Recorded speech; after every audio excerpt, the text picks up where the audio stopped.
test. Hey, how we doing?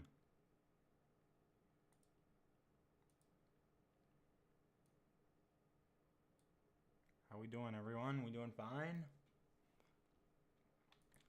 That's good. I hope everyone's doing fine. Everyone in chat. Welcome to our set. We did some slight changes.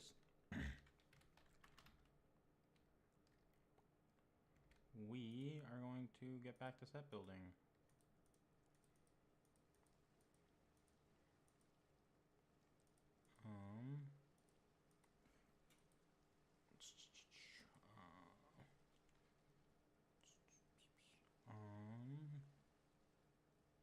Welcome back. Welcome back, Ming. Where's a seat? Stairs. Oh, which one looks more like a chair, would you say? Yeah, I sent a few of the Canadian stuff that I like to go to. Independent supermarket's kind of like a no-name brand store, you know. Depending on your... Oh, I'm looking for a chair so I can start working on the spots like this. I'll turn down my rain.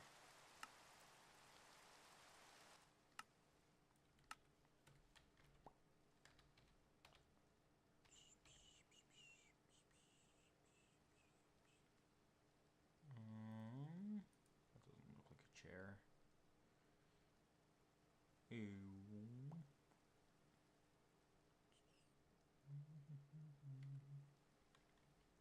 Yeah. It was bound to happen, though. It was bound to happen. It also kind of had to do with a lot of the mods were removed, you know? Yeah, so it was bound to happen, but it's been dealt with, so, you know. Got myself an umbrella, taking a stroll down my street.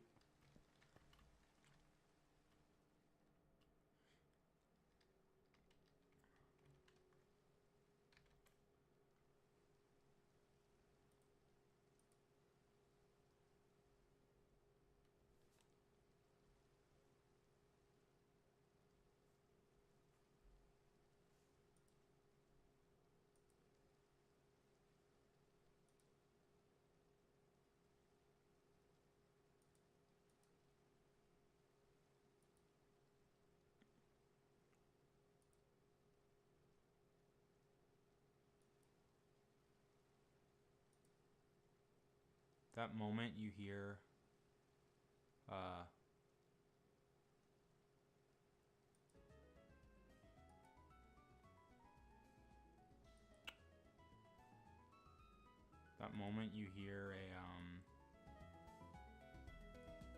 moment you hear music, but it's not from your stream and it's not from Spotify, you know, so you have no idea where it's coming from. I can hear music, but when I take my headphones off, it's gone. There's nothing. There's literally... It's not even a song that I recognize. That's the scary part. It's not... There's no lyrics to it. It's literally just a beat. And I can't tell if it's in my head or not. I'm going crazy. I'm going crazy. Like, if I take my headphones off, I can't hear it.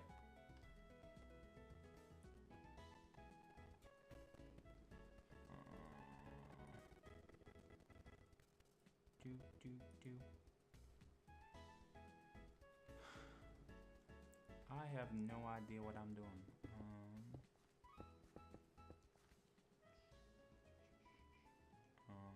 Where are my chairs, man? Why is there no seats anywhere?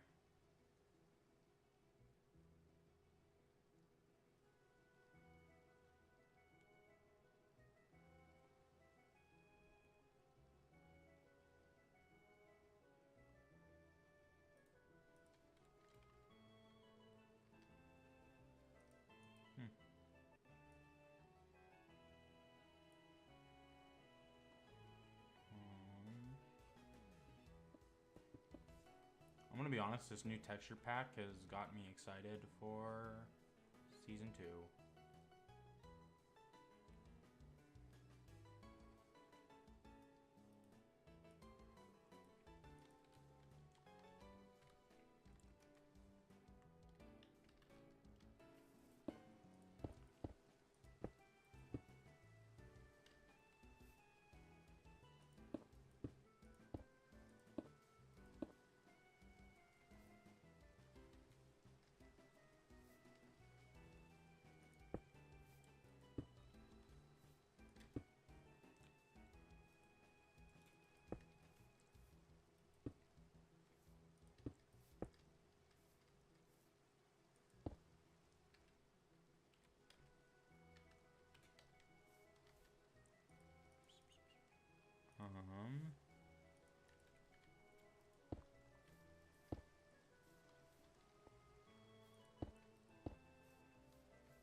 Ah.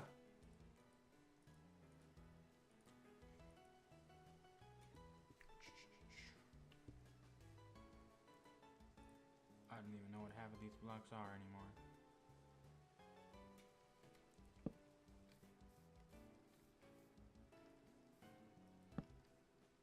It's a DJ setup. I see, I see.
Okay.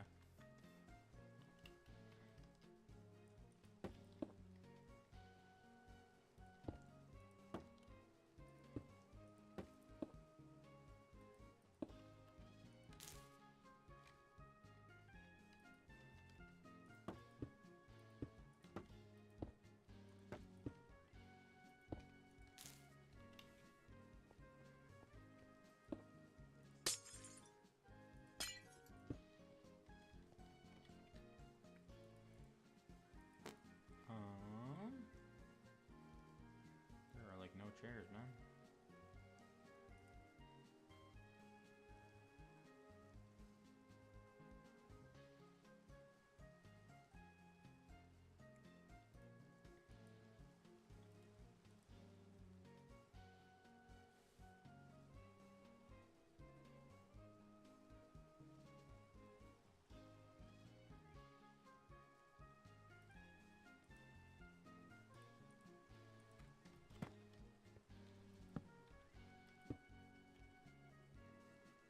It's not a chair, that's a basket.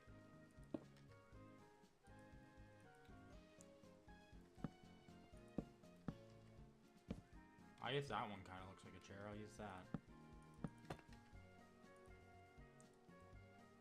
Or yeah, that looks like a chair, so I'll use that. Beautiful.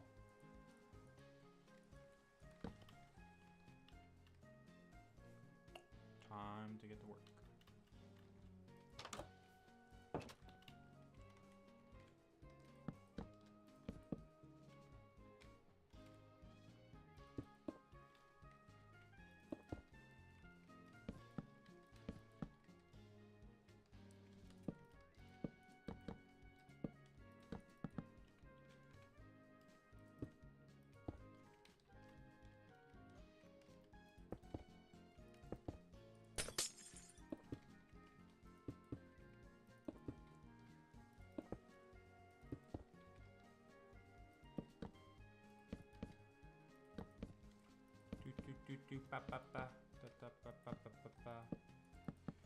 So Ming, how has your week been so far?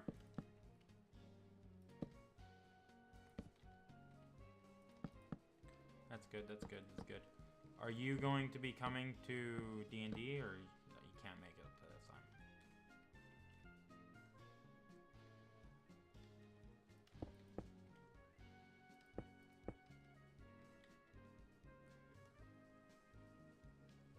Might not be able to make it. All right.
There we go.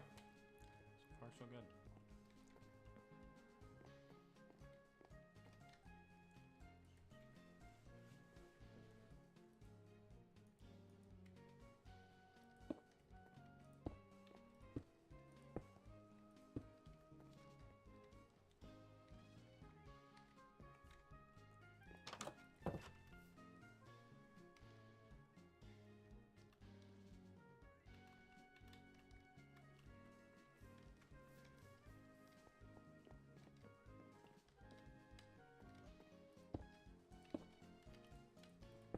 Go.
We're doing so far so good, just mostly catching up on what I need to replace.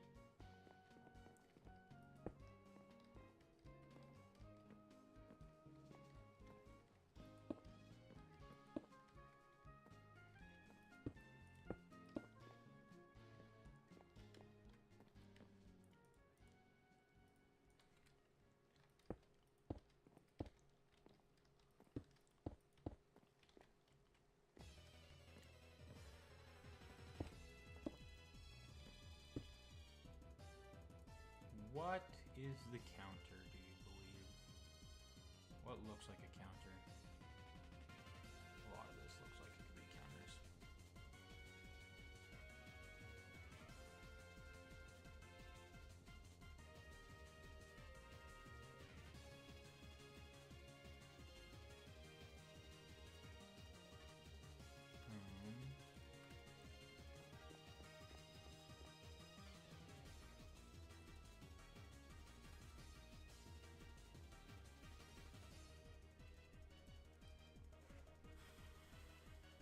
Oh, look at that. Rin's kendo sword can be back.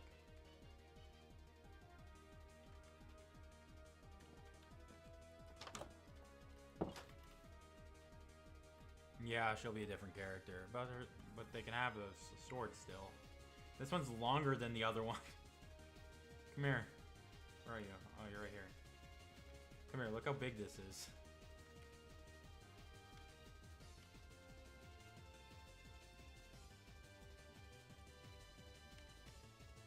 They upgraded. Oh my god, if I put it in my offhand, it goes on my back.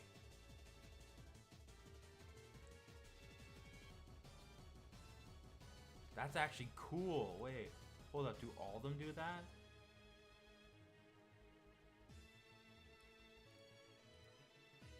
This is a test.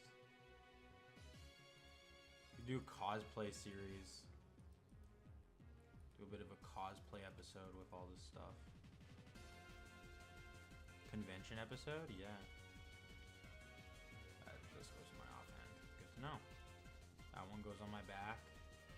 This one goes on my back. That goes in my offhand. Good to know. Goes on my back. Some cosplay stuff, man.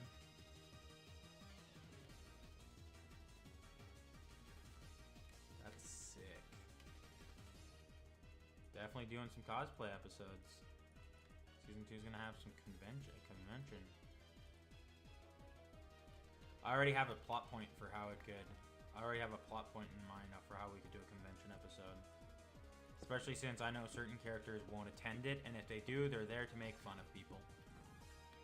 There is a couple of characters like that. Are you building Montanas? No? Okay. next is Timmy's, I'm guessing. My next best is Timmy's. Yeah, Timmy's. Yeah, good old Timmy's. We love Timmy's. I gotta name it. So we're naming it to Jim Hortons. Jim Morton's or Jimmy's. It's great. Their coffee used to be really good, right? And then Burger King bought them, and now their coffee's ass. If you want coffee, go to McDonald's. Their hot coffee's ass. Their frozen coffee is actually still really good. So, I don't know. But, you know. Burger King switched Timmy's hot coffee over to what they use, so it's not good anymore. I still get their frozen coffee because it's good, but, you know.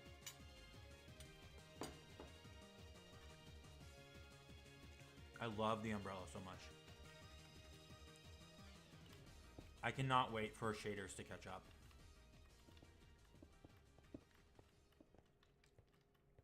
I just gotta wait for Optifine to catch up. Arguably, I was told to switch over to something else, but you need Fabric for it, and I have no idea how you use Fabric. So, you know. Shit. Okay. You know. I'm gonna play some animal covers.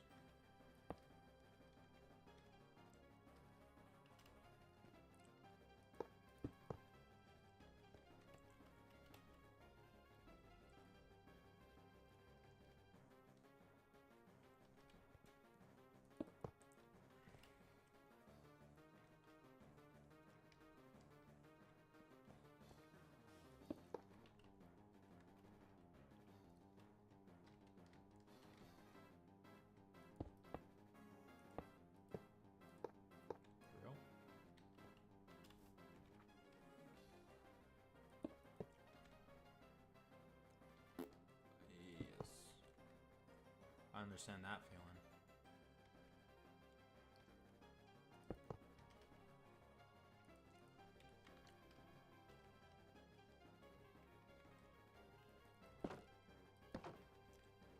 You know?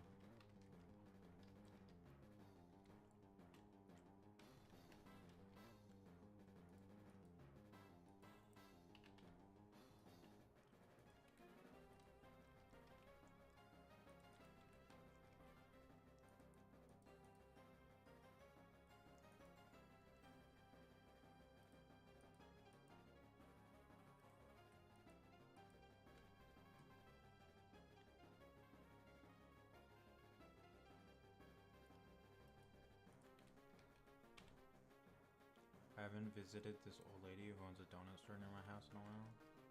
Sounds like you should be going and visiting.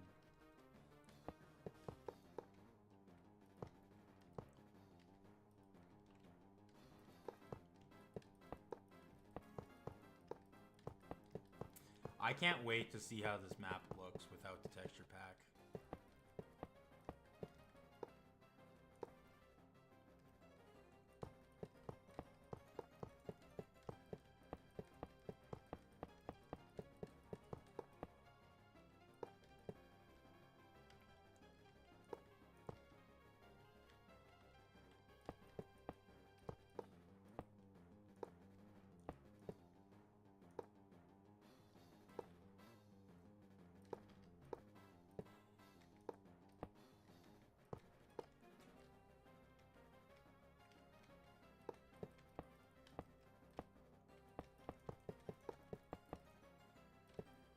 Like, I'm gonna have to share my screen so the Bedrock people know what the fuck they're looking at. You know?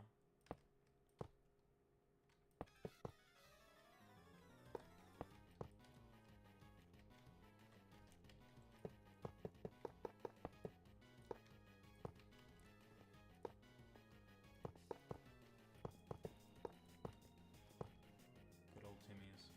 We're gonna call it Jim Morton's.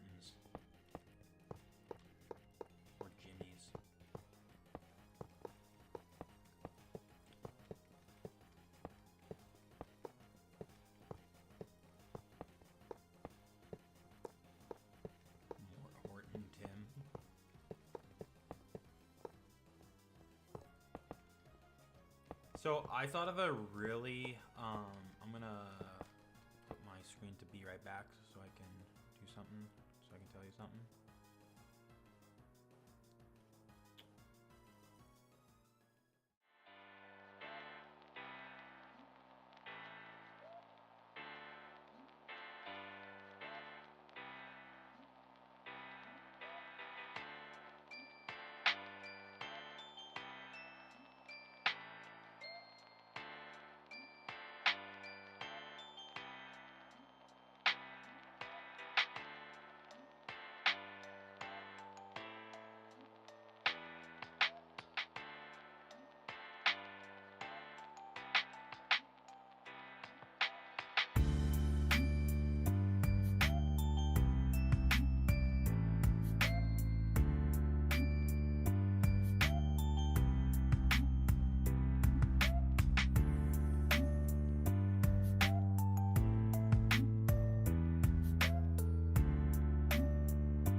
We're back. We're back. It would be great. Yeah.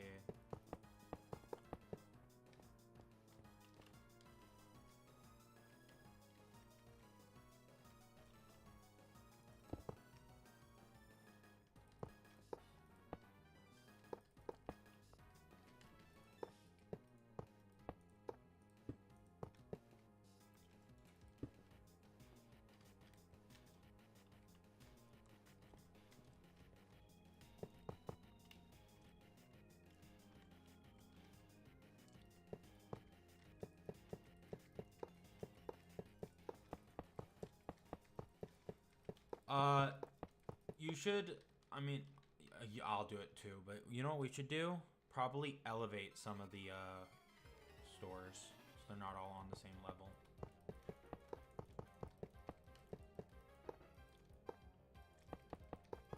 I do know I want the gated community, right, to be, kind of uphill, right?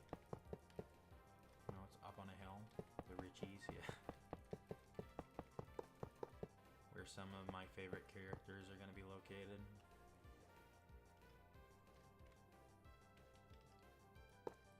Yee, your character's located there. I feel bad. You, like, you don't want to be spoiled for season 1, but I keep having to ask you to body act because fucking I don't have enough people, or like my body actors don't show up. Though I don't feel too bad because by the time the episode comes out, it's literal months, you know? So, I don't know how good your memory is, but very good. Oh.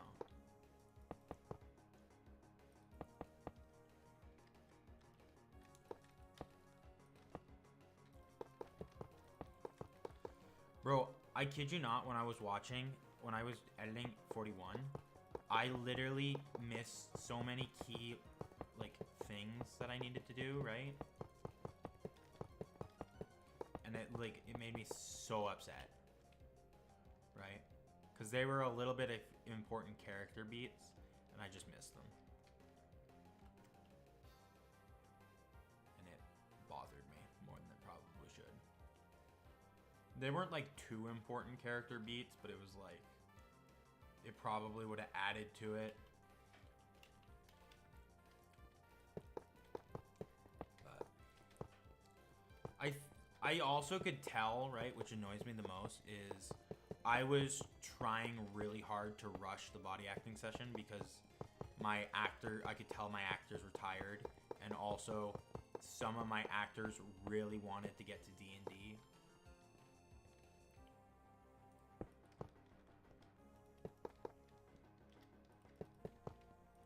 Yeah, I'm gonna be straight up. When we do Tales from Freddy's tomorrow, I don't care. We're doing the body acting again. I cannot wait literal months to do the body acting. I will literally make D&D later. Get it out of the way with.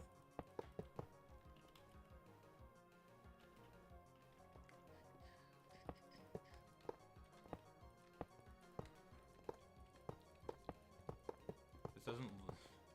Dude, I'm literally just placing railroads. It's necessary. After this, I'm going to take a look around the map so far to see what it looks like without a texture pack. Like without our texture pack.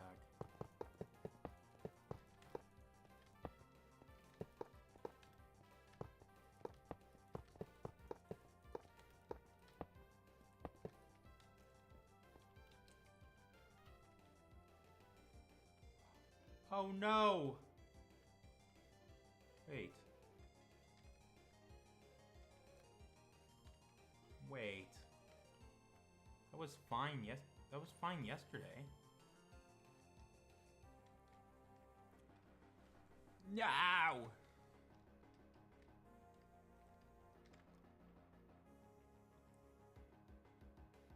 Oh, on the back of my fucking... Damn it. Come over towards the school area. You'll see what I mean. Yeah, there's certain sections. Yeah. Why is my render distance...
I don't know why, man. My render distance is, you know, literal shadows around me, no matter what I do. Shadows, like there's fogs in certain spots.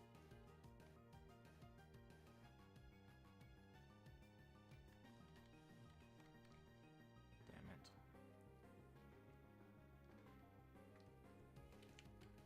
I literally have my, I went to video sending, my render distance is 32 chunks, my simulation is 32 chunks, and it's literal still fog. This is annoying. I'm gonna have to get world edit to fix this.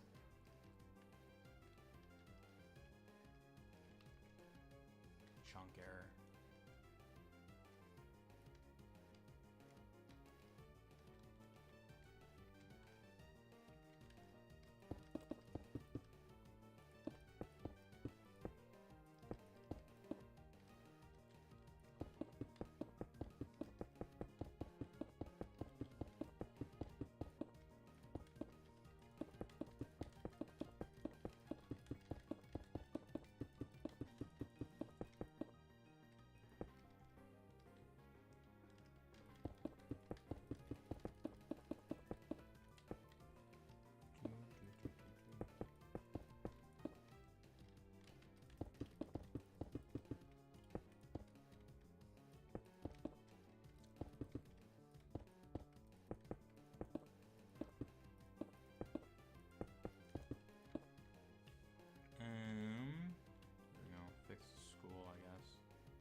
do some of the interior decorating. Not all of it, but I'll do some of it. Plus, not every single building needs to be decorated right now. We can decorate certain buildings closer to the due date, to when we need them, you know? This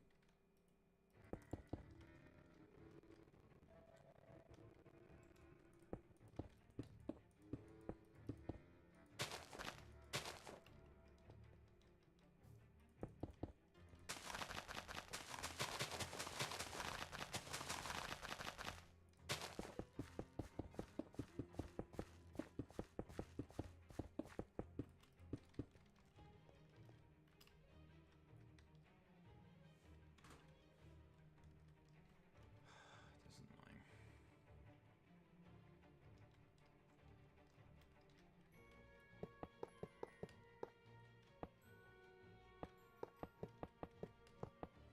We're actually nearing the end of Slice of Life. I have 42, 43, 44 recorded. Yeah, we're really close to the end. So I already have 42, 43 recorded. I'm just waiting on voice lines, right, to come in. I have the body acting done for it too. If I go over to the Slice of Life doc, right, my planning doc.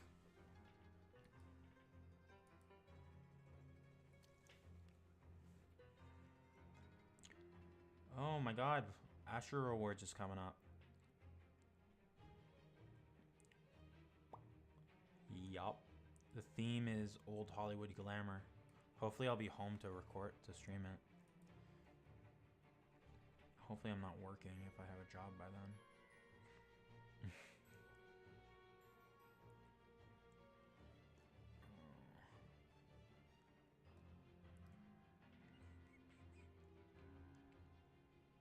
I don't have a due date for it yet, but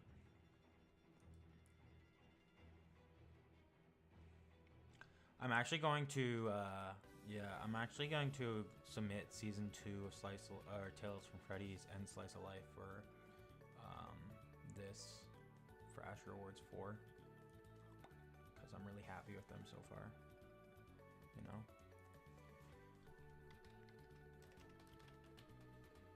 Especially the newer episodes, you know. I'm also gonna wait to submit mine until almost last minute, you know. Almost last minute, so I can post my more recent stuff that I'm happy with. We have episode 42, 43, 44 recorded. There is episode 45, 46, 47, 48, 49, 50, 51, 52, 53, 54, 55, 56, 57, 58, 59, 60, 61, 61 episodes. 61 episodes in the season.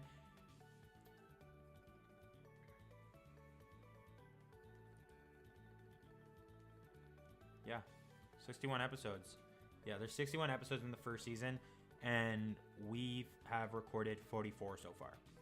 We are recording 45, 46, 47 next week. And we're recording Tales from Freddy's episode 11 and 12 tomorrow. Almost a full year. It's been actually it has been a full year for Slice of Life. You believe that? Next month comes the year anniversary of season 1 of Tales from Freddy's, the finale of season 1 of Tales from Freddy's. June 9th, my birthday, is the anniversary of Tales from Freddy's season 1, which is holy crap.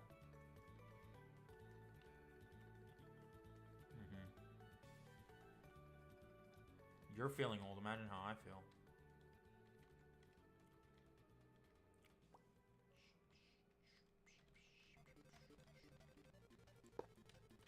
Forget you're 20. Yeah, I turned 21 in June.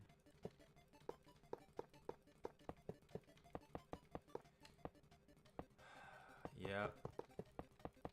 Realistically, I would love to have this be at least, maybe not like full income, right? I doubt I'll ever be able to use this as full income, right? But realistically, I would like this to at least be passive income, you know. Oh yeah, I doubt I'll boom, especially since Minecraft roleplays aren't what they used to be, but you know. Realistically, I want to upload other roleplay stuff, which I actually am, believe it or not. I'm waiting on a thumbnail, and then my first non-Minecraft roleplay is going to be coming out.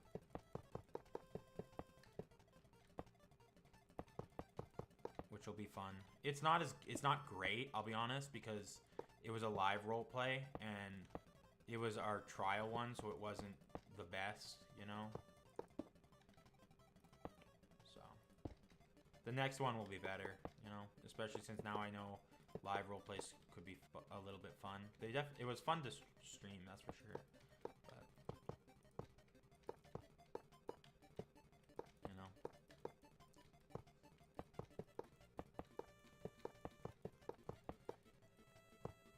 Live roleplays hit different. Yeah, I don't read chat during live roleplays though, and when I do, it's because I pretend the people is streaming, you know. And when I do read chat, it's to break. I break character to do it. Though I don't get enough chatters to be worried about that right now. So you know. Anyways, I am kind of just hanging out though, you know. I do hope that when I start doing cinematic roleplays using Blockbuster, I can, you know, it'll justify me making a Patreon, right?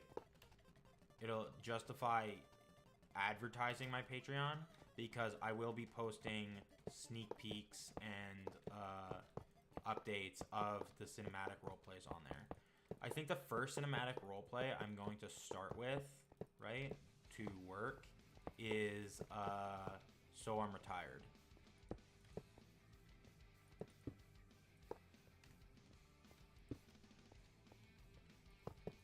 So I'm Retired is really fun. I love it. I love the premise of it. It's so fucking stupid. You know? So I'm Retired is so dumb. It's great. Especially since it's not trying to be serious, right? It has a little bit of serious moments, but it doesn't take itself too seriously, you know? Though realistically, I'm hoping to get some good fight scenes out of that series. If all goes according to plan. You know? Decent ones. I haven't fully decided how many seasons I want for So I'm Retired. I know for a fact I have 2 planned seasons, you know? That makes sense. Another one that I think I might make more cinematic than first person instead of a mixed is Redline. Redline will be really fun to do. I have a couple, but Redline is about criminals. I do. I have a lot of roleplays planned. So Redline has 3 planned seasons with maybe a 4th, depending on how I'm feeling. 3 confirmed seasons for sure. You know, I don't walk into a roleplay without a set amount of seasons planned. You know. The only one that I'm kind of iffy on how many seasons there's gonna be is Cursed Diamond. Because I kind of want to do a 2 seasons, but I think it'd be better to end it on how I originally planned on doing it. Because I feel like everyone's story gets a closure. But, you know.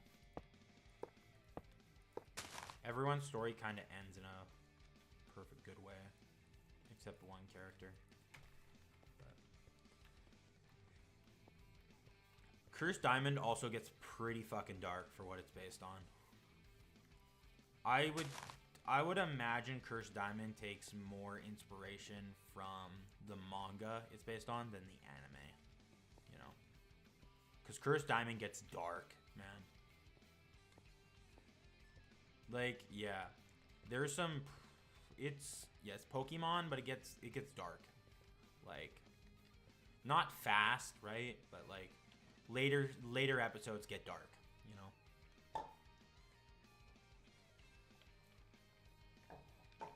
They it's yikes. Oh yeah. Oh yeah.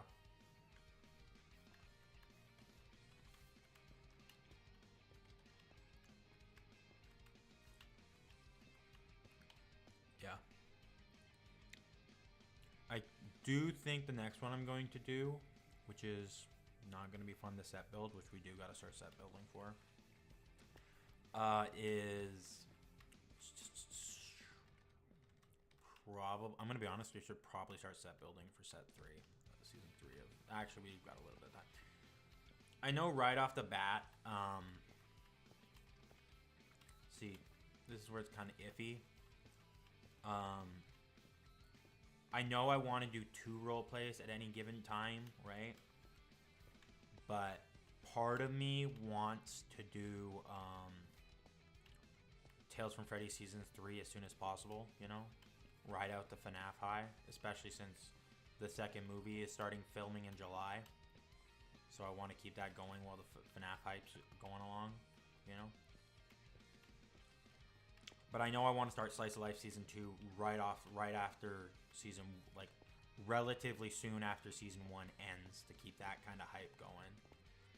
But I know a lot of my cast is really excited for Trapped in a Dating Sim, and I kind of feel bad keeping that one on the shelf for a little longer. For months longer, you know? They can wait, yeah.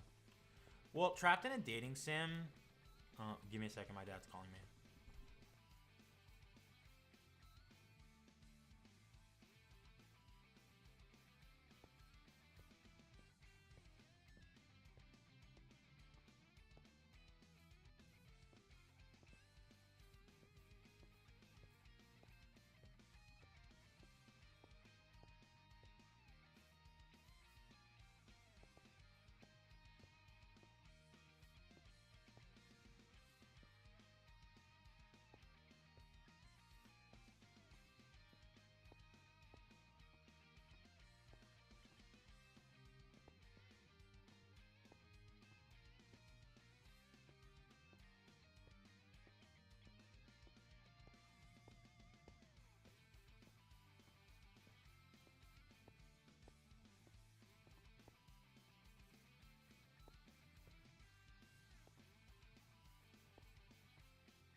as I was saying, oh, you got your dinner, nice. Yeah, I might hold off on Trapped in a Dating Sim simply because the set alone is going to. There's quite a few places, right? But the set it's on an island, and the school is massive. We might have to make a custom map because the entire premise is it takes place in the sky. You know, it's not going to be fun to make. I'm gonna be honest. It's really not.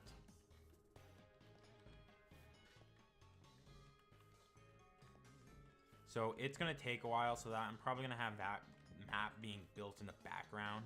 You know, while I have other projects going on. I do get a lot of my ideas by knowing basically nothing about certain game characters, right? And then thinking the concept is cool of them, so I make an entire series based around it, right? For example, the Stellaron Hunters, Kafka, Silverwolf, and the other one, Blade. I thought I knew a basic bit of them. I knew Silverwolf was a hacker, right? I knew Kafka was basically their group leader, not like the entire leader of Stellar Fawn. Yeah, there's Firefly now too. And that Blade was immortal, right? I knew that. So I based a series called Stellar Wolves based on them, right? The Kafka-based character is basically the bad guy. I kind of mixed Kafka and what's her name? Makima from Chainsaw Man. I probably messed it up. Chainsaw Man. Kind of blended those two together, if that makes sense. That's how I get a lot of my ideas. Is sometimes I just blend characters together or concepts together, and I make it a series. I can't wait to start I'm Trapped in a Date. Or not I'm Trapped in a Dating Sim. I'm dating a goddess. That's going to be really fun.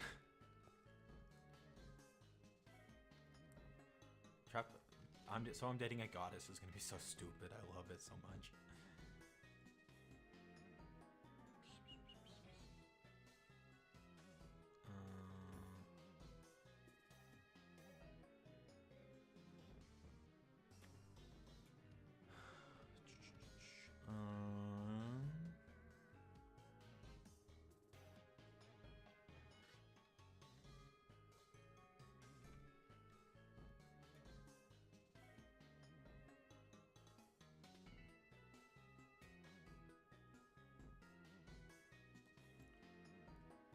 I have another one kind of based on Gravity Falls, kind of based around that concept, you know, where it's like, oh, their uncle in a small town, weird paranormal shit, right?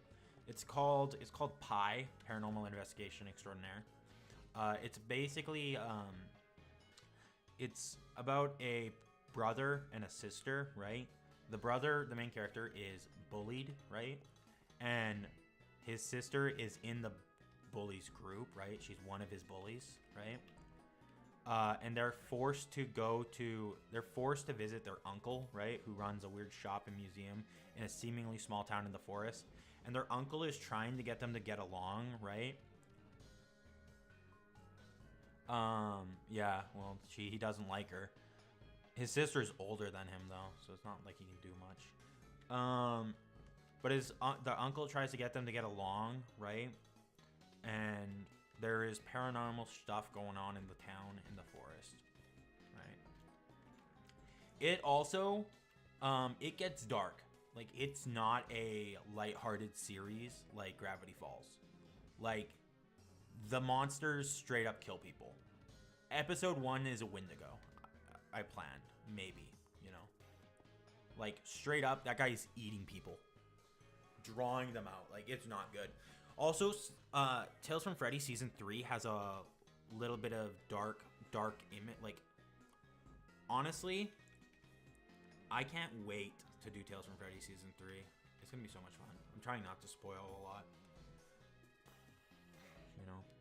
I might do a zombie apocalypse series. I might write one of those. Because I'm going to do it entirely in Blockbuster. So,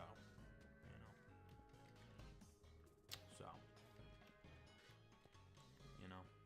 because I feel like zombie apocalypse series are really well done in cinematic and not what's it called? Not first person. Tontos will be fun. Chasing Shadows will be fun. I really want to redo. No, first person scenes, and if I did first person scenes in a zombie apocalypse roleplay, they would not be a lot of them, and they would be relatively short, and they would just be to establish certain things, you know?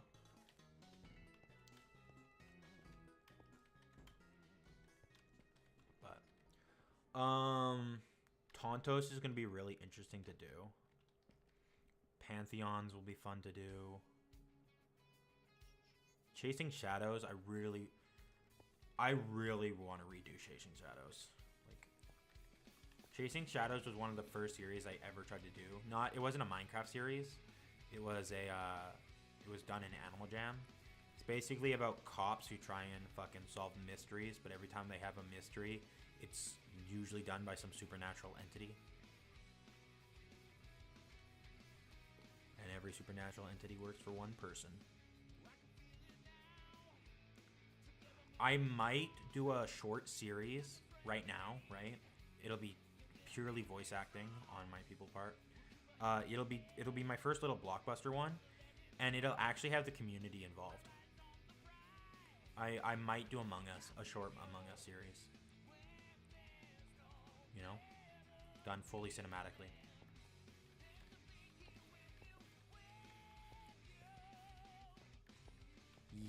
I actually might do that since especially it won't take long.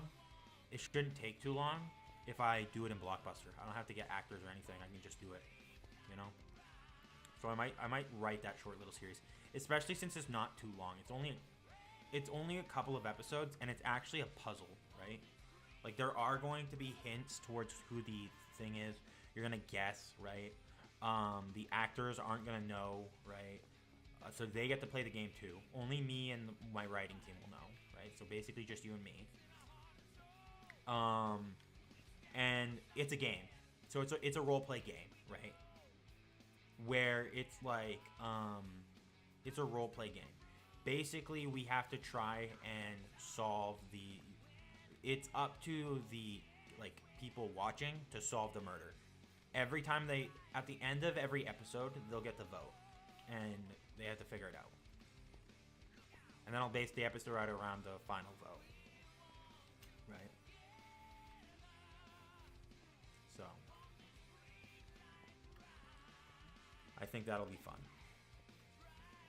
I'm gonna actually start that relatively soon just to get that out, because I think that'll be a fun little short mini series to do. You know?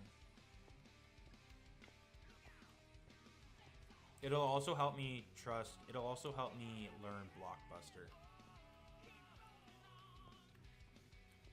Especially since there is actual lore to the miniseries, right? Yeah, it's a little test run. It's not too complicated. I don't have to learn a lot. It just helps me learn the basics, right? Stuff like that. There actually is lore and stuff like that to the Among Us series. So it's not too deep, right? It's a game, but there is a story and lore going on. So that'll be fun. So yeah, that's gonna be my next little project that I'm gonna work on relatively soon. I might actually start writing that tonight after we finish set building. You know. I also have D&D planned for tomorrow. Good for the summer, yeah.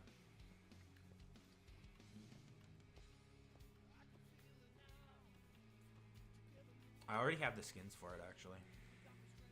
For the Among Us one. I got them ages ago. Because I was gonna do it in Bedrock, but I'm gonna do it in cinematic. So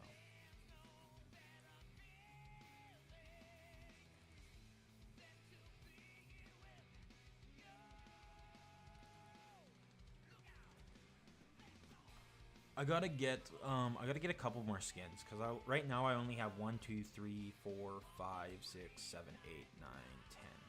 There's only 10 characters right now. I need at least 3 more. I need 3 more. One of them needs to die, so I gotta pick someone to kill off in that. But It's not going to be any of my actors, you know.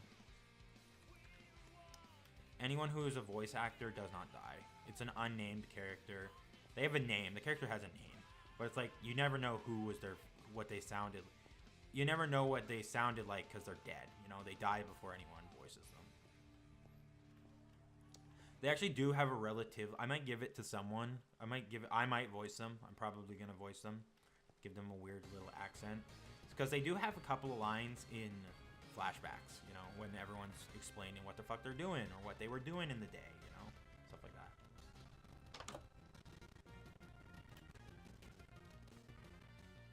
I love how this Timmy's does not look like a Timmy's.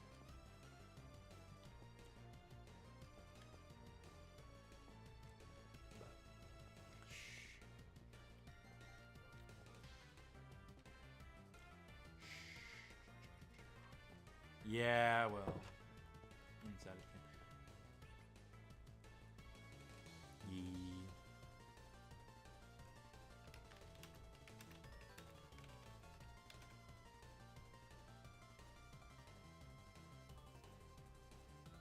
This is what the inside of Tim Hortons looks like. At least their desk area.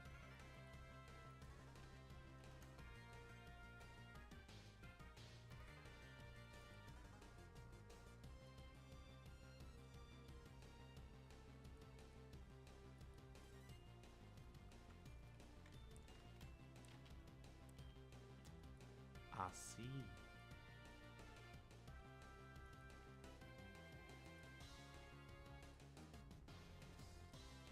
I did see it. Yeah, I do see it. I do see it. I do see it.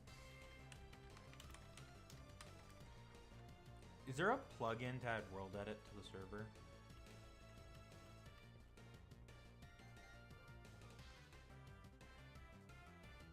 I'll check if I can add it.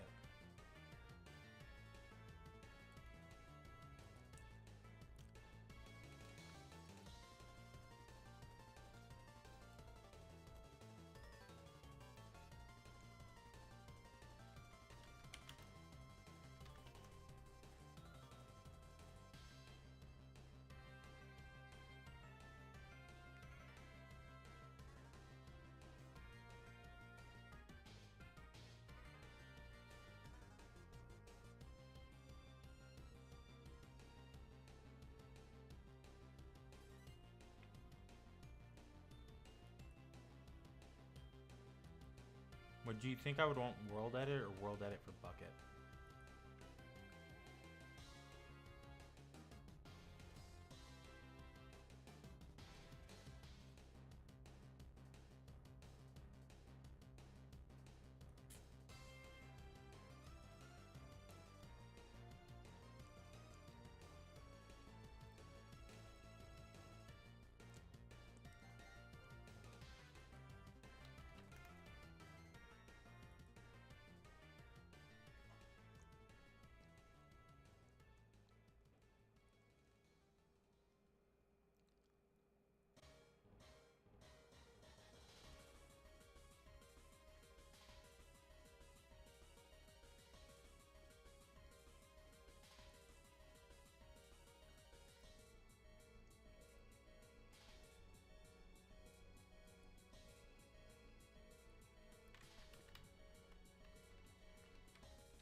Oh yeah. That should be fun to do.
You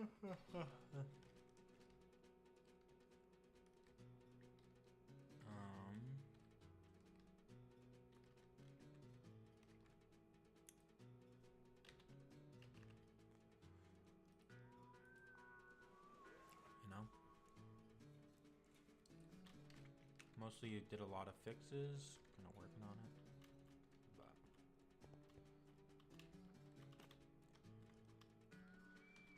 oh, nice. Are you okay? Do you want to stop? I'm dying. No, you're good. Okay.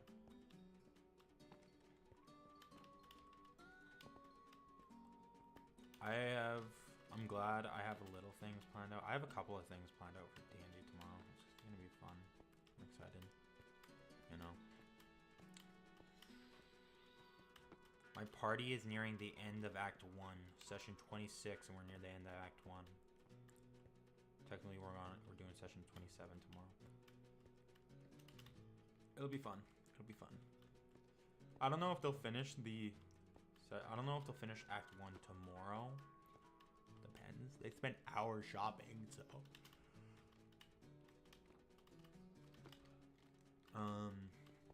Have to wait and see.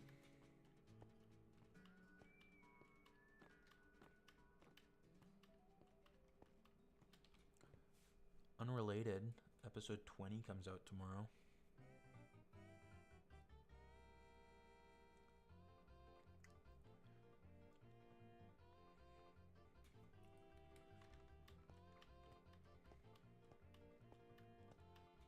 I can't wait for my first non-Minecraft roleplay to go out. It'll be so fun. It's so dumb. It's called, the episode is called I Can't Believe We Get Sponsored, and the thing is called Monster Hunter. It's based on the game Content Warning.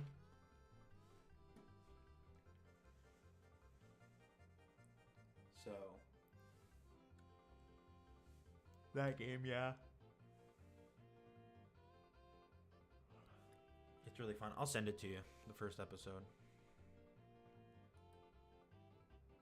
Unless you want to wait for the official release. Send it? Okay. It's currently unlisted. I'm waiting for the thumbnail. The thumbnail's going to be great. The thumbnail is due. I might get it early, but it's due on the 24th, so it'll be coming out in a week. The thumbnail is due next week. It'll be coming out on the 29th, if all goes according to plan.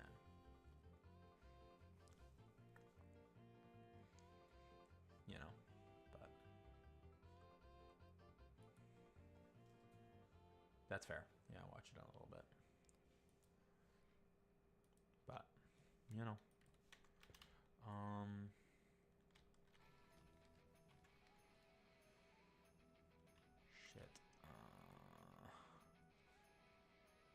Yeah. Leo voted, right? And he's SOL, yeah, Slice of Life 2 season 2 is gonna be big. It's I don't know if it'll be as long as season 1. It does have a couple of arcs, but it's mostly I mean, there are a few major arcs, right? But it's mostly self-contained into smaller arcs based on certain things, you know. There's not a lot of major arcs, you know. There's a few, but not a lot. And especially since, unlike season 1, season 2 focuses a lot more on character relationships, you know.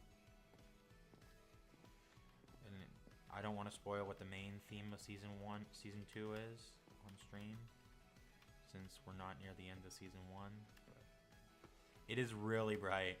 But to be fair, that matches Canadian Tire so fucking well. Like, that's actually like Canadian Tire's entire thing is bright red. This Dumpty's has bright red, and that's not really it.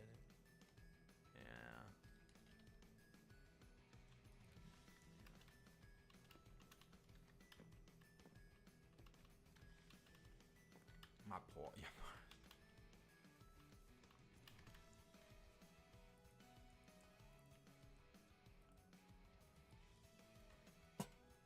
Oh, I think I found the chair. The anvil is the chair.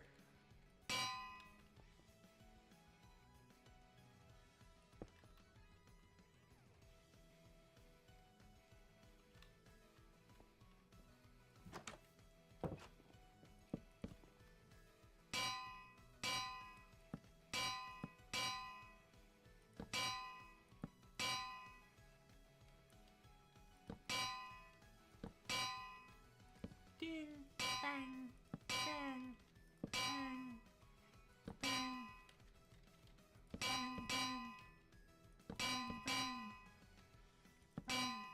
bang. My original plan for the one of the main arcs of season 2, I don't know if I'm gonna do it anymore. Right? Like, I'll DM you what I'm considering.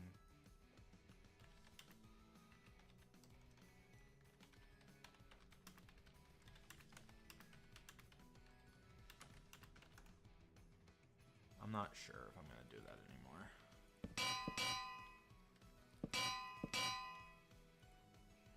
I don't know if I'm gonna do it, especially since I kind of want to focus on other things, you know.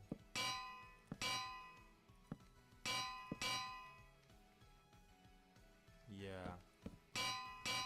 It isn't. Yeah. Especially since there are other things going on, and there already is another planned scene, right? That happens that kind of would demonstrate what is going on better than what this main plot line's about, you know? But it's kind of where I am on it.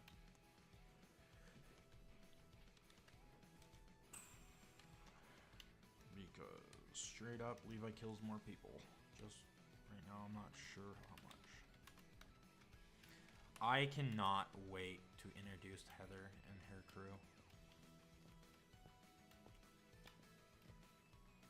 One of the Heathers, yeah, the Heathers, based on Heathers. You can tell where a lot of the characters, some of the characters, you can tell where I get the ideas from them, especially since I love them so much. Dude, if we do a cosplay, if we do a convention episode, right, you want to know what I want to do? I want to have Heather and her group show up to, like, pick on people, right? And then Heather sees Levi there, like, doing a cosplay with his friends, and she buys a cosplay from one of the convention stands and dresses up so that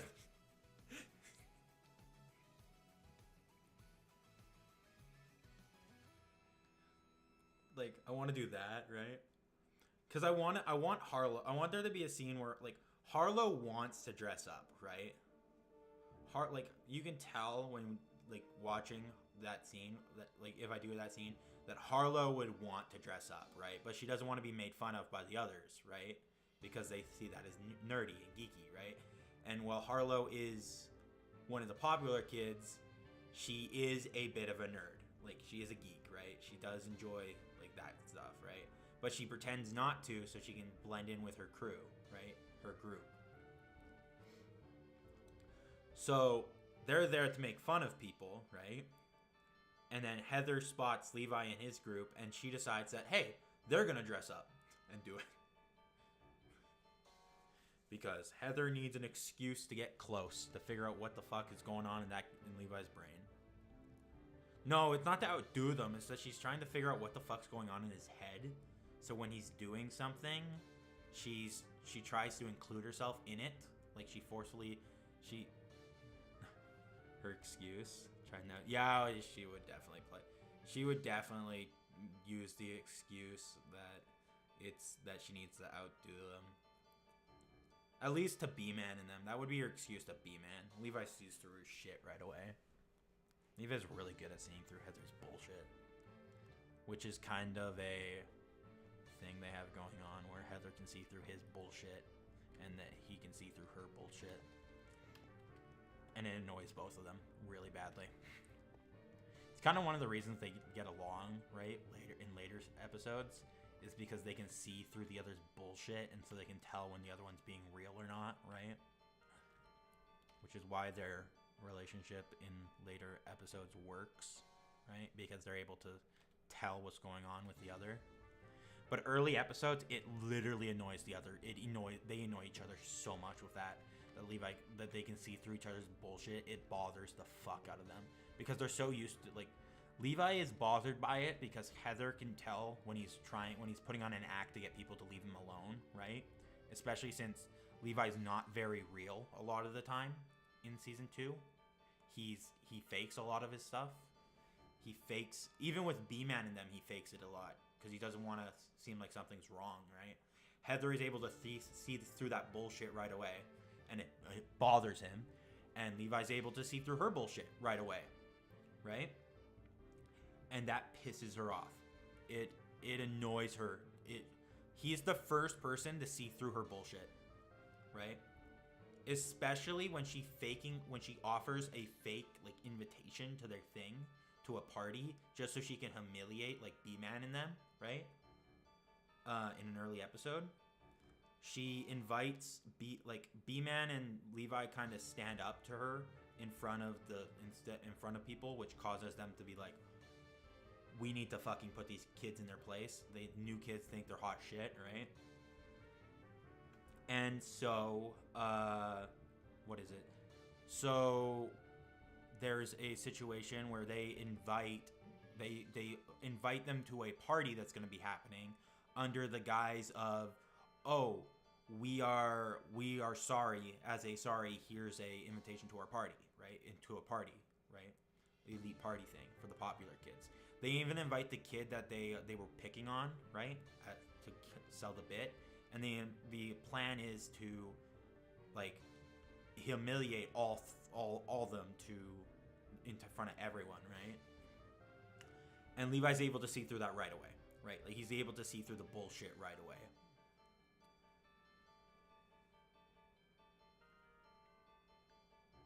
No, he's done. The thing is, unlike B-Man, who was kind of like, unlike B-Man, yeah, B-Man is there, right? In season 1, right? The things going on currently, like, yeah, B-Man's there and Levi's there, and they're both kind of bothered by what's going on. But Levi's gotten so good, by the end of season 1, Levi's gotten so good at telling when someone's good, when someone's being real to him or not, or when someone's lying to him. Like, certain people, certain characters, right? Straight up, certain characters that don't make it to the end of the series get caught by Levi, right? Levi's able to see through their lies. And it results in that character getting killed. Because Levi can see through it. Because he knows when someone's trying to trick him.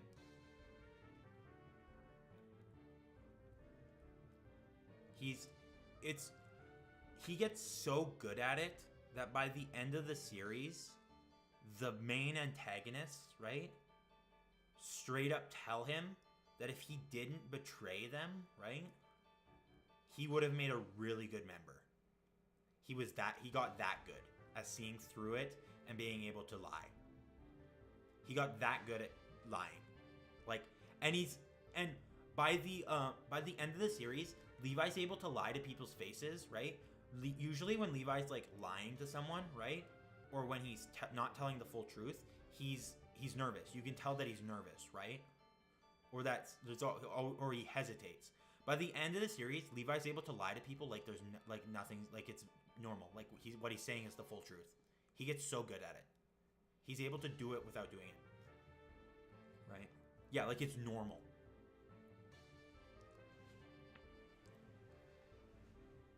And it's not good, right?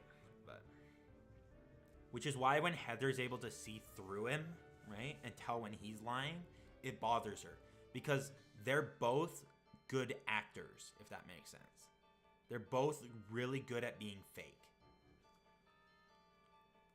And later, and for the first while, that bothers them. Because they're being fake, but they begin to try and outperform the other and try and trick the other.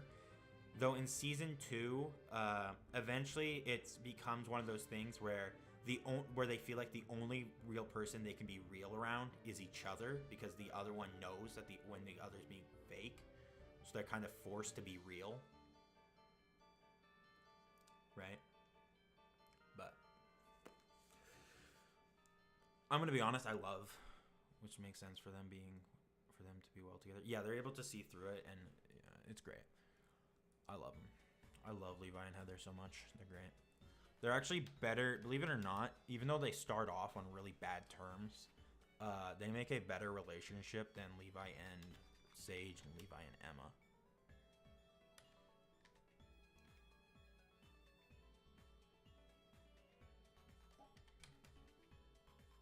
Well, yeah, but it's also they're on much better terms, you know? Healthier, yeah. Levi never really gets with Emma, and Emma kind of has a one-sided crush. But Levi and Emma, spoiler alert, end on really bad terms. They don't end on the best of terms. If that makes sense.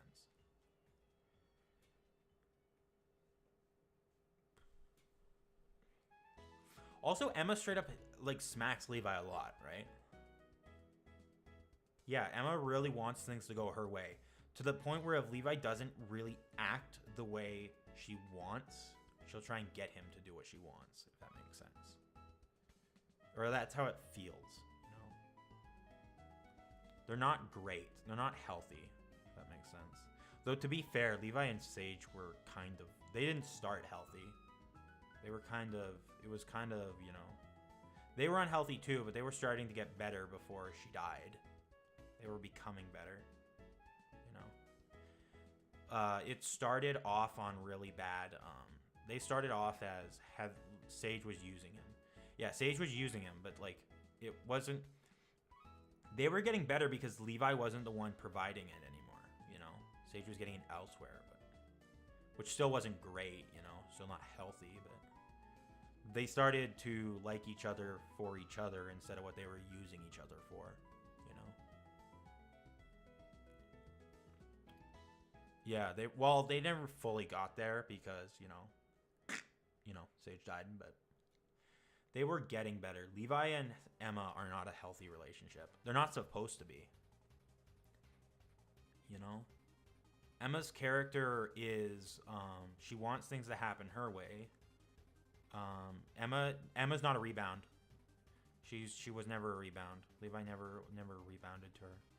He kind of just accepted it because it was like, okay, may as well, you know.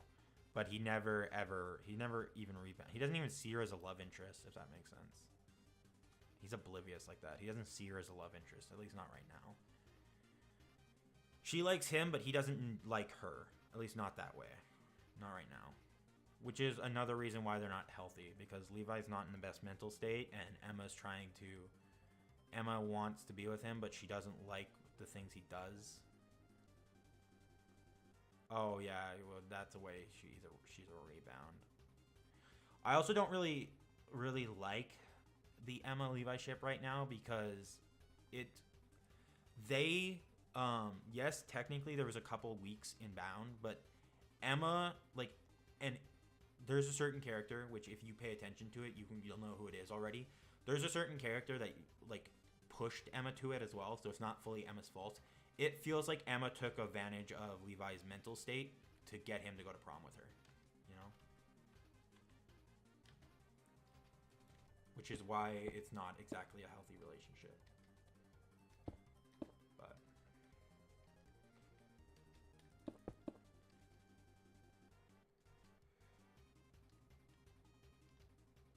yeah, Heather's great. Well, they see through each other's shit, and they never try to They never try to change the other because they don't care to. Yeah. I think Levi's most healthy relationship is it's not even with B-Man. It was with Sora, believe it or not. I wouldn't consider any of Levi's relationships fully healthy right now. If that makes sense. He's sort of gone. Yeah. The character. He passed away. He was killed, right? And it's Levi's fault, right? It is Levi's fault. Technically, it's not fully Levi's fault. You find out reason. The person who did something... I'm going to straight up...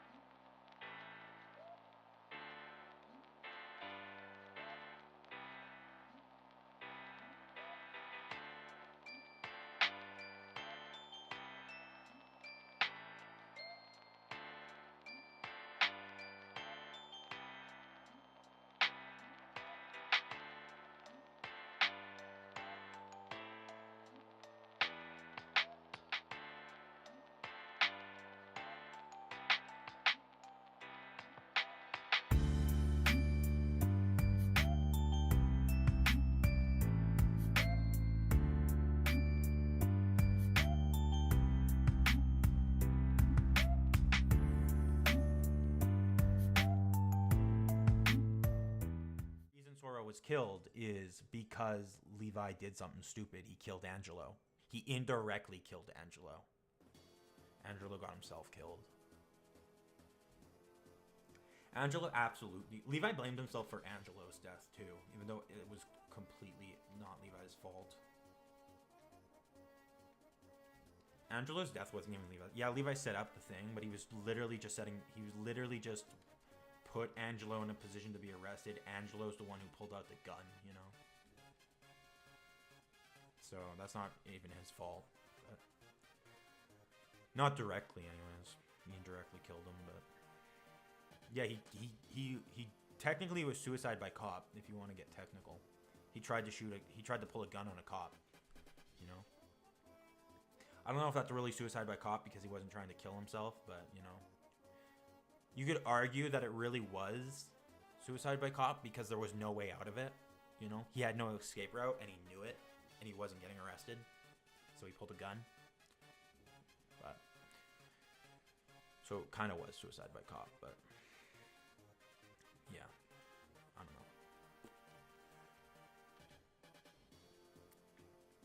know. The Levi Heather ship is the most healthy because neither tries to change the other to be what they want. They don't really care about what the other is. They hate each other they actually hate each other for it, believe it or not, at first. Not that they can't change the other, but that whole they can see through each other makes them hate each other. Heather doesn't hate him as much as Levi hates her at the start, right? She's more fascinated by how he's able to do it, right? And she's dead set on figuring out what's going on with him. But Levi does not like her at the start. Heather's got her own issues. She's got dad issues. Her dad lets... Another one of her issues, right, which I think is why she gets... why she's interested in Levi, is her dad, who is a teacher, lets her get away with a lot, including bullying. Right? Because he refuses to see that his daughter is doing anything wrong, right? And Levi is literally kind of the, you know how people say karma's a bitch, right? Yeah, he's an enabler. Levi does not enable her bad habits. Levi straight up will call her out on her bullshit, including her bad habits, to the point where she starts changing because she's trying to... At first, she does it to spite him. She's changing because she's trying to spite him, right? She's trying to say, no, I'm not actually this, you know? Because Levi straight up tells her she's a bad person, right? Levi straight up admits she's a bad person. And when Emma tries to, not Emma, when Heather tries to say, well, you're not a good person either, Levi's like, yeah, I'm not a good person, right? But I know what I've done, and I accept it, right?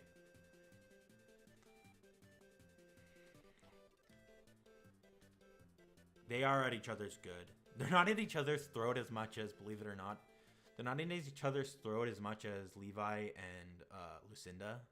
Go to Lucinda. Lucinda fucking hates Levi. Like, straight up. If Lucinda could get away with murder, if Lucinda could get away with murdering one person, right, she'd kill Levi, straight up. She does not like him. I mean, Lucinda's the type of person, she's literally Green Heather from Heathers, where if Heather isn't around, she will bully Harlow. Even though they're technically on the same team, right? She doesn't like Harlow. She bullies Harlow. Lucinda only backs down from two people, right? She backs down to Heather, because she's scared of Heather, right? Heather's the boss, and she's scared of her. And she backs down from Ocelot, her boyfriend, right? Only two people she'll back down to. She does back off against Levi because Levi will absolutely ruin, like straight up, Levi's not against throwing hands with Lucinda, right? Levi will absolutely throw hands with Lucinda, with a girl. He does not care. Like, Levi is so done with people, like, straight up, you'll see it too in later episodes, later season. You'll, like, straight up, end of season 1, you'll see why Levi is totally okay. You'll, like, the last episode of the season, right? Like, the last episode of season 1 really explains really well why Levi is absolutely okay with throwing hands with a girl, right? Does not give a shit. will just do it. He just does not care. If you're Levi does not, end of the season, Levi does not care. If you're a shit person or you're causing problems, Levi will throw hands with you. He doesn't care, right? Also hilarious thing, right? Hilarious thing to me. The Care Bear Transformer beef comes back in season 2. Gets brought back again. Though it's not Levi doing it this time, because Levi's kind of outgrown that. It's a different character. It's 2 different characters doing it. They got plot armor. Yeah, they got the power of friendship. Plot armor. I love Harlow so much. Harlow's great. Harlow is great for one reason. Harlow is, well, she's the nicest. She's more of a bystander. You know what? You know when someone's a bully, they're with the bullies, right? But they don't fully participate. They're not a full bystander, right? Because bystanders are people who watch but don't do anything. Harlow is there. She's participating, right? But she's not fully cruel. Like, you can tell she's not fully in it, right? She's not putting her best into it like everyone else is. She's there, but she's not fully into it. Yeah. She doesn't enjoy bullying like Lucinda does. Lucinda's actually the meanest of them and enjoys bullying people. So much so that she gets mad when Heather is like, she actually has a grudge. One of the reasons she has a grudges against Levi is because Levi is actively taking Heather's interest away from bullying. Right? Like, Heather is spending less time bullying and more trying to figure out what the fuck Levi's deal is. And that doesn't make Lucinda happy. You know? Harlow is also the only beast folk in that group. She's the one beast folk girl. She's great. Lucinda's not. No, we don't like Lucinda. But Harlow is not, you know what's funny?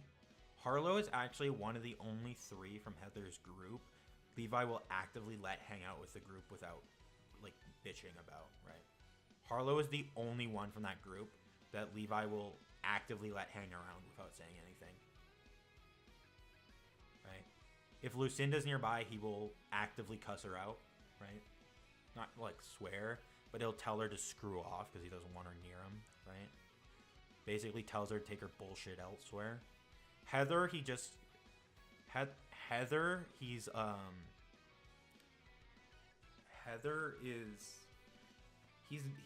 not like, he doesn't tell her to screw off, right? At least not later in the season, right?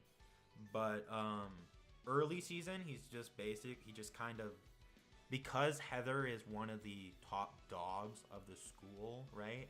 He'll call her out on her bullshit and he'll like actively talk shit about her. But because Levi is class president and Heather is technically the vice president and Heather is head of the student council, he just kind of is like, okay, I can't really do shit, so she's nearby, it's whatever, right? Harlow is the only one that Levi does not have a problem with at the start, right? And he's the only one that he does, like, that he, if it makes it, like, he can tell Harlow, because he's able to see through a lot of people's shit, he's able to tell Harlow's a really good person, right? So much so that that he'll let Harlow, because Harlow knows Lucinda won't try shit if Levi's around, right? Harlow, if Heather is not at school, or if Heather's not nearby, Harlow will actively stick to Levi, right? Stick to him like he's glue, right? Because Lucinda won't try shit around him. So she uses Harlow, Harlow uses Levi as a shield against bullying. Because, fun fact, yes, Lucinda will pick on other people, right? But if Heather's not around, Lucinda's favorite target is Harlow, her own group member. Because Harlow, while Harlow has a really big heart, she will cry. Like, there's a lot of people in that school that, like, if they're bullying, they'll be silent about it, right? Lucinda knows what bothers Heather, or Lucinda knows what bothers Harlow, right? Because they're technically friends, right?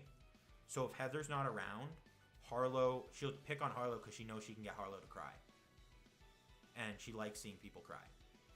She likes people she sees lesser than her cry. Lucinda's just a bitch, technically. Yeah. She's going to catch hands, yeah. Harlow is actually like, Harlow is actually Heather's best friend, right? She's been Heather's best friend since childhood, which is technically the only reason she's in the group. Because, fun fact, Harlow actually isn't from the gated community like Lucinda and Heather are. Harlow is from the normal area. She lives... Fun fact, Harlow lives relatively close to Levi in his group. So much so that if Harlow knows Heather isn't showing up, she'll wait for Levi and his people to walk to school so she can stick to them so Lucinda doesn't show up and bother her. Also, Harlow is the funniest character to me because she's such a big heavy shipper. Heather and Levi. She's the biggest heavy shipper in the school. Right? Like, there's not even a competition. But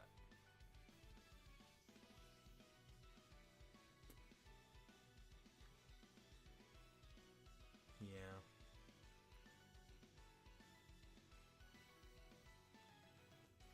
Yeah, one of the reasons Heather is fascinated by Levi is he does not give a shit that she's popular, right? Everyone tries to people please her because, oh, she's popular, right? And she's the top dog and her dad's a teacher. Levi does not give a shit, right? You're popular, so fucking what, right? Who cares? You're still a shit person. So, I don't care. He does. He really does have other priorities. He doesn't... one of the reasons people are so interested and, like, confused by Levi is Levi doesn't care about popular. Like, he doesn't care about popularity, right? He does not give a shit.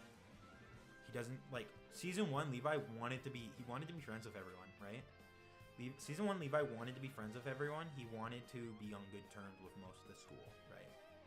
And season 1, Levi could arguably be considered a bit of a bully, especially to Gary. He was absolutely a bully to Gary, right? He was absolutely a season 1 bully, yeah. Season 2, Levi's kind of grown past that. He's not a bully anymore.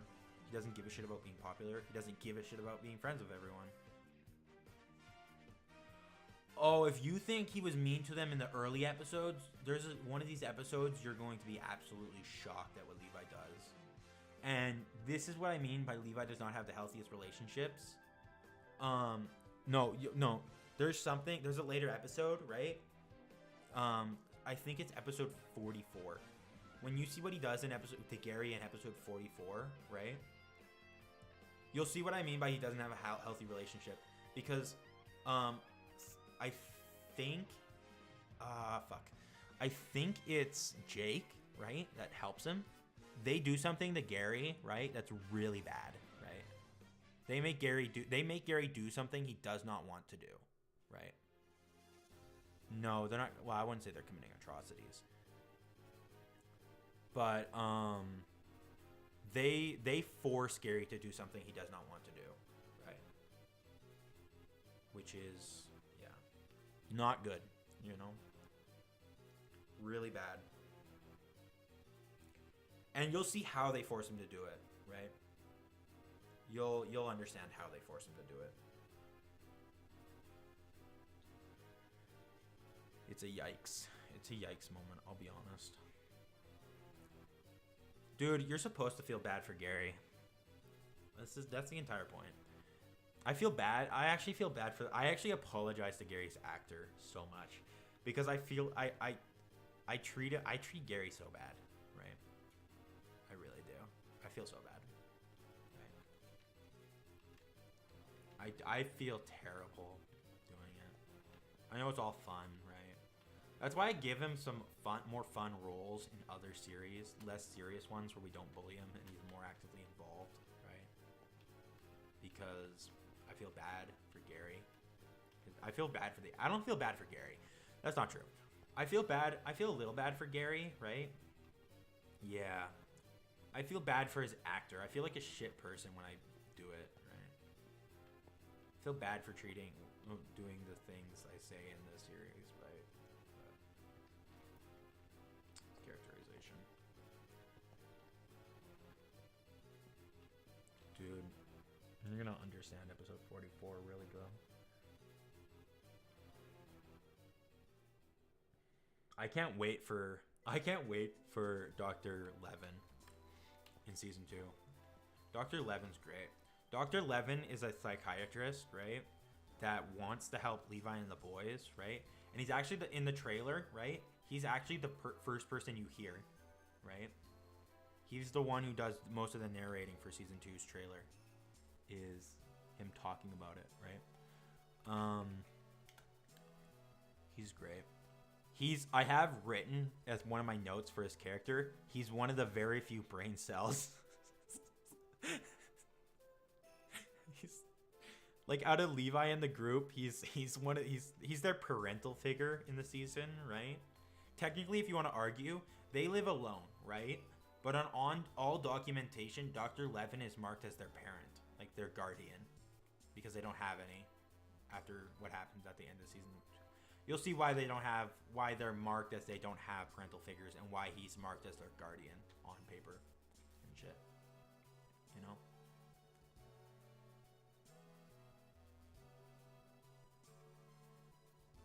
I love Dr. Levin. Dude, want to know what's funny? Want to know one of the reasons Levi's actively avoiding Dr. Levin, besides the fact that Levi doesn't feel he needs it. He doesn't need therapy, right? One of the reasons Levi refuses to see him, even though it does not make sense, and Levi would know this, Levi doesn't want to pay for psychiatry. He thinks he has to pay for it, even though it's mandatory, right? He refuses to pay for it. He thinks he has to pay for it, so he just refuses to go. Even though it's mandatory and he's not paying for it. It's just something he's got to do. He thinks he's paying for it, so he doesn't. He refuses to go. He refuses to attend. So much so, he refuses. It's funny. He refuses to go so bad that in the season, Dr. Levin starts tracking him down to get him to show up to sessions. Or like to do sessions where he is. Because Levi refuses to show up to the office. Because he doesn't want to pay. He refuses. And even after Dr. Levin tells Levi that even after Dr. Levin tells Levi, oh, you don't have to pay for it, right? You don't have to pay for it. Levi still refuses to go. So much so that Levi's therapy sessions are done wherever Levi currently is that day. Dr. Levin will go find him. Like straight up, in the Lethal Weapon show where they have the therapy session in the bathroom. Dr. Levin does that to Levi because Levi tries to use the bathroom to avoid him. So they have a therapy session in the bathroom. Ocelot's great. I love Ocelot's a part of the popular kids, right? He's kind of a greaser, you know? He's based on greasers. He looks cool, right? He can be pretty arrogant and rude, but he doesn't mean to be. He's kind of indirectly it by accident, right? He is one of the popular kids, right? His dad has ties to the police, so he's the first character that we meet in season 2 because his dad is having him show around Levi and them. He's also one of Levi's and crew's first friends, right? And he does try and help them the best he can, right? It's great. I can't wait for Thea. Dude. Oh my god. Thea Yumi is so much fun. Miss Yumi is a gambler, right? No, so Miss Thea Yumi. Miss Thea Yumi is a black-haired girl with bluish-green eyes. She wears a short green dress shirt. She wears a short green dress shirt and a black dress shirt and a black t-shirt. She wears black shorts and nice dress shoes. Base personality. Miss Yumi is pretty apathetic about her job. She doesn't seem to care much about her students or the room. She does her job, but doesn't actually care if people do the assignments or not. She has a gambling addiction and enjoys a good wager, often making them with her students.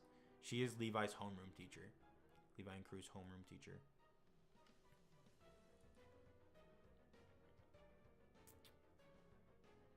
She does got her issues. Nessa. I can't wait to introduce Nessa. Nessa's great. I think you'll like Nessa. She's a part of the. She plays a minor role in the story. She does have a bit of a major role later. She's considered odd, right? Because she tends to seem to know things others don't, and she doesn't hang out with the popular kids or any of the cliques, even though she's on the student council, you know? So she's seen as odd, right? The only reason people will kind of hang around her, right, is because she's considered attractive. That's the only reason people talk to her and don't call her the weird girl, right? Is because she's attractive.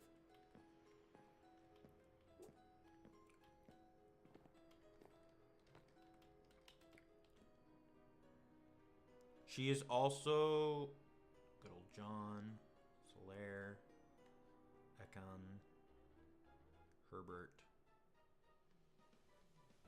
Yeah, she's well, yeah, you see a lot. We see a lot more of her.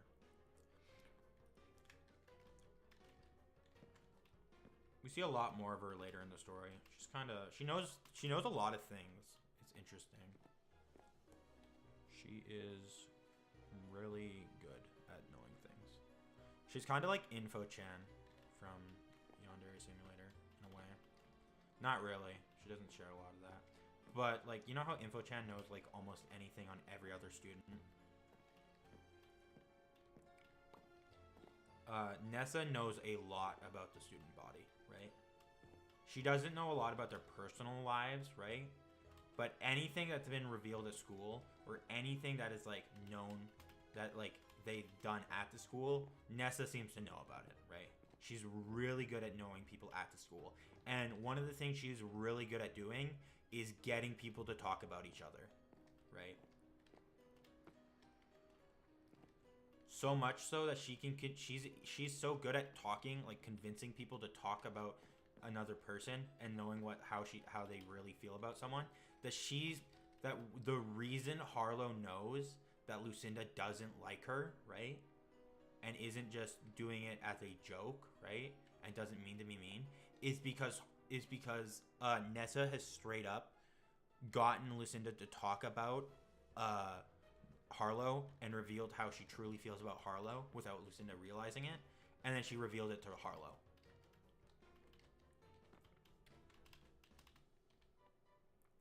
Nessa is really good at getting people to talk about what they like and don't like without them realizing it.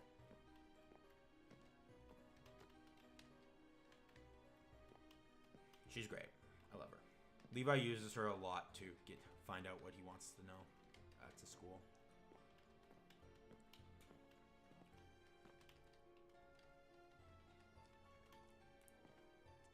But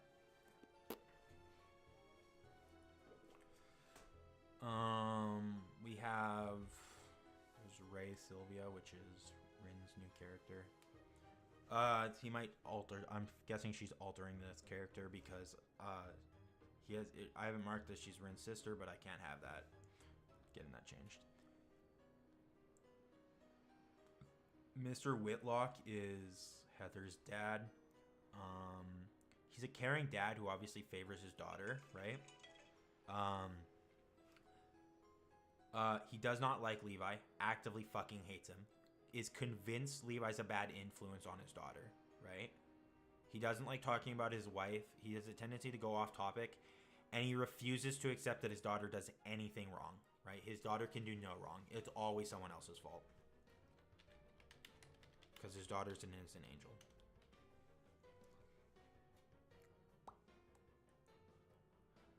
Mr. Barlow is... I love Mr. Barlow. He's their science teacher, right? And he acts like a crazy scientist, right? He also has a bit of a obsession with unsolved crimes, right? So much so that he'll ask the class suspicious questions and seems unstable. Because Levi is willing to absolutely answer any question he gives, right? Right? So much so that Mr. Barlow almost seems to have an unhealthy obsession with Levi, referring to him as his favorite student, right? And considering him his star student. He obviously favors Levi. Yeah, he's not exactly stable. And one of the things I have marked in my notes is, how the fuck did he become a teacher? So that says a lot.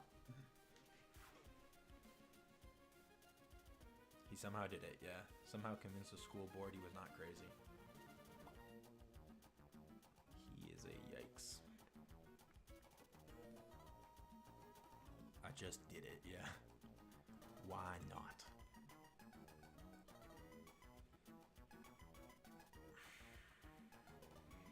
I cannot wait for the class president episode. Voting for class president. It's one of the first episodes in the series, right? One of the very early episodes. Levi literally gets the job even though he doesn't want the job. He doesn't... Straight up admits in front of everyone, I don't want the job. No, he didn't. Someone volunteered him. B-Man and the other character volunteered him. They volunteer him. They put his name in and he's forced to run. And he does not want to. And Levi beats Heather, even though Heather is the most popular student in the class. It's funny. It's like, it's not even, it's so funny because it's a landslide, right? It's not even close. So much so that Heather is convinced that Levi is, in this episode, right? Heather's convinced that Levi had rigged the vote somehow. Right? Yeah, she's flabbergasted. It's so funny to me. Heather, Levi's entire speech sums up to, I don't want this job, but if I have to do the job, I'll make sure Heather's not being a bitch. And so he wins. Right? He basically sums it, he doesn't directly say, right, that he'll stop Heather's group from being bitches, right? Bitchy people. But it's basically, I don't want this job, but if I get this job, I can promise you that bullying is gonna fucking stop in our class. And then he wins.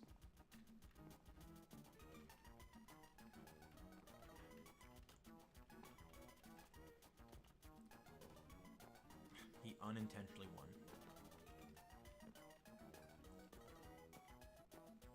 It's even funnier when you realize that Levi's vote went to Heather because he didn't want the job. And from the speeches, you can gather that the only real fucking competent one, the only competent person that wants the job is Heather, right? So he votes for Heather.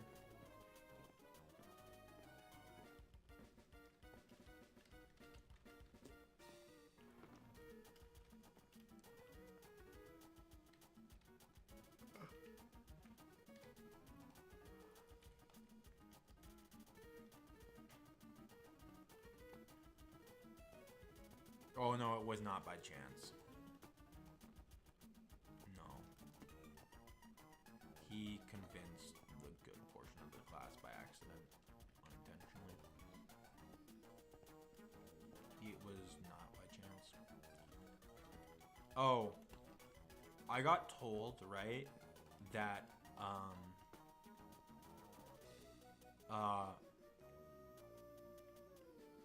B-Man and them applied, because he got applied for it. I got told, right, that my story wasn't good, right? I got told one of my stories wasn't good because everything that happened is just a coincidence, right? And I was just like, yes, that's how storytelling works. The only reason a story can happen is because coincidentally the events happened.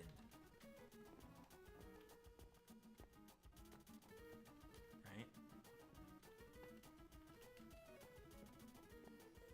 The plot coincidentally puts these things in place, so they happen. You know?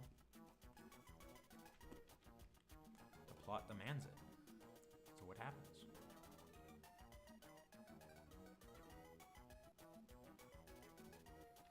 I wish I had a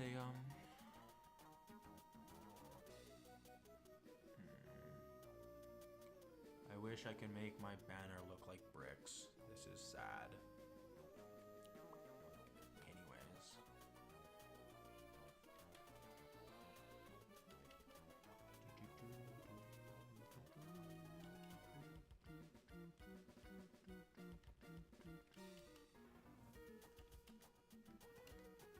Did I miss something? I'm convinced that I was here moments ago. I'm going crazy. Anyways.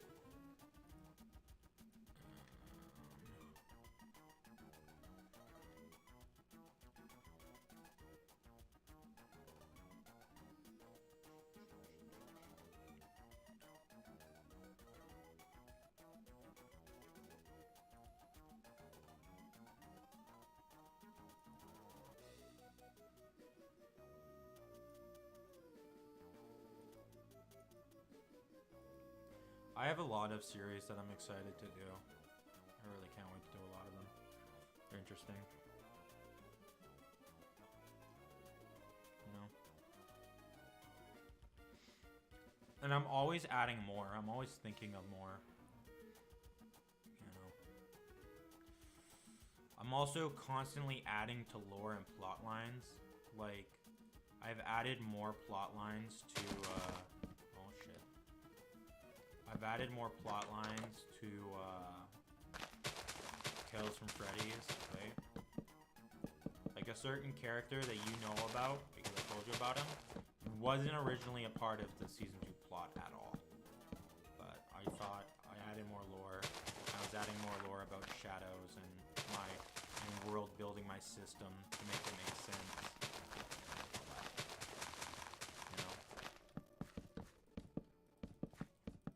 I don't know what you're gonna build next, but I'm gonna start working on the interior of the Tim Hortons.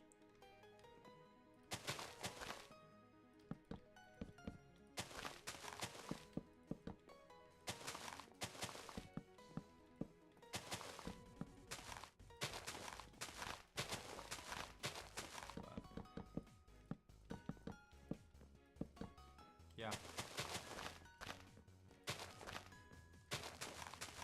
I'm probably going to stream for another, another hour, 45 minutes or so. 45 minutes, an hour. And then I'm going to end the stream, but I'm probably going to keep set building for a little bit. I'm going to end the stream. Just because I'm going to start working on the background while I wait for you to finish up a build. I'm going to, so I can work on the interior, right? I might also work on the build, but I'm also going to start subtly writing in the background while you work on certain buildings, right? The more complicated buildings. I'm going to build another 7-Eleven, 812, because I feel like we need one. Yeah. All right. See ya. Have a good night.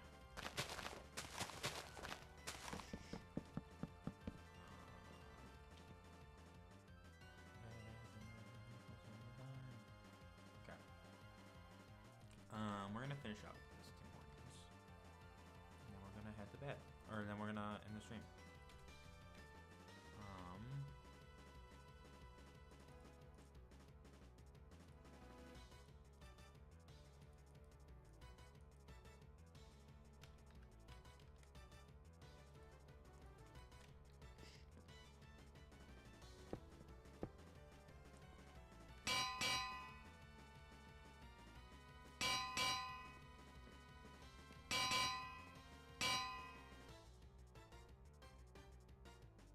Uh-oh.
Oh no!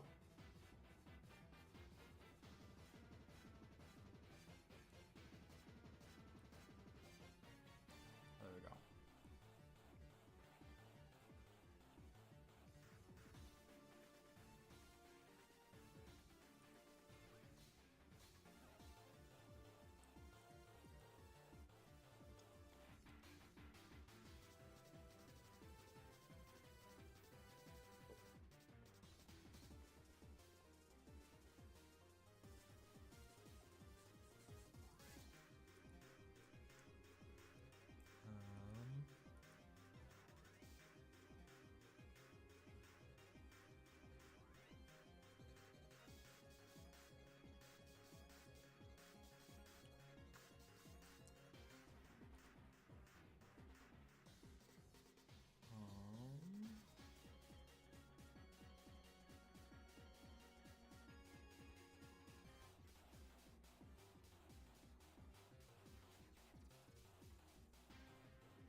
Where is it?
Not the best Tim Hortons, but it's good enough for now.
And now you want to see the map without my super cool texture pack?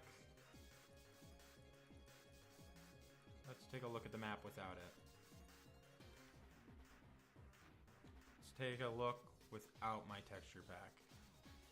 Let's take it off. I've slightly altered this pack to be a little bit different. So this map looks so ugly without it. Straight up. Yeah.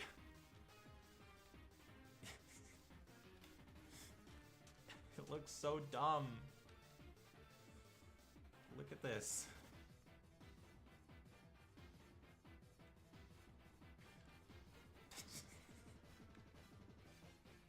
Now we go in here. Look. Look at this. Oh my god.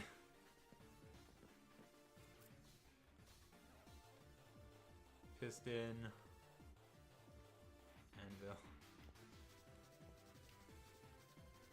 Blackstone. Look at this. This is not going to be fun for my Bedrock players.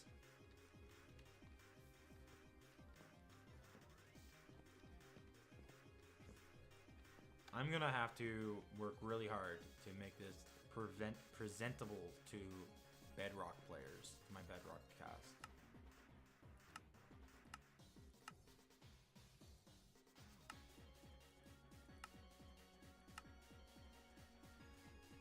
Oh my god.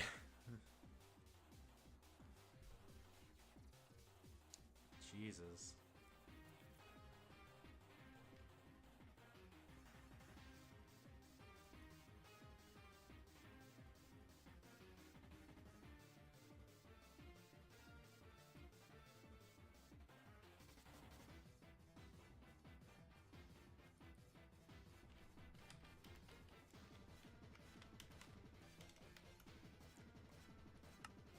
And this is what it looks like with the pack.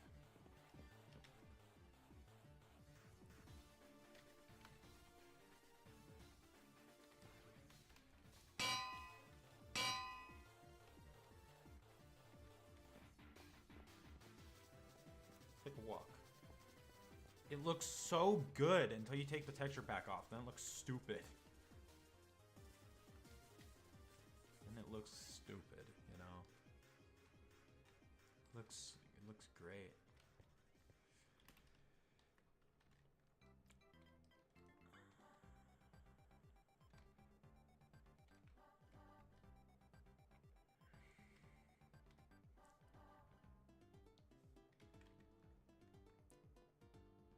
I'm curious.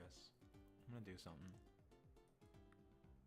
Anyways, thank you all for coming to the stream. I will see you all next time. I will hopefully stream again very soon.